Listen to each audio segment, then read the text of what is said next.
பாஞ்சாலி சபதத்தால் பாரத போர் ஏற்பட்டது. பாரத போரின் விளைவினால் பாருக்கெல்லாம் பகவத்கீதை கிடைத்தது. கிருஷ்ணாவதாரத்தோடு 9 அவதாரங்கள் பூர்த்தியாகிவிட்டன. 10வது அவதாரம் எதுவோ? கல்கி அவதாரம். அந்த அவதாரம் எப்போது எடுக்கப் போகிறீர்கள்? கலி முற்றும் போது. கலி முற்றிவிட்டது என்று எப்படி தெரிந்து கொள்வது?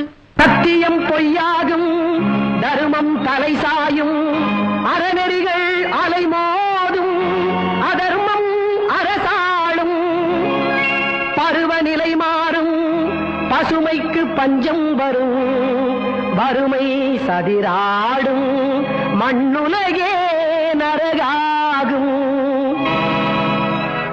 அது முத்திய கலியின் அடையாளம், அதன் முடிவே கல்கி அவதாரம்.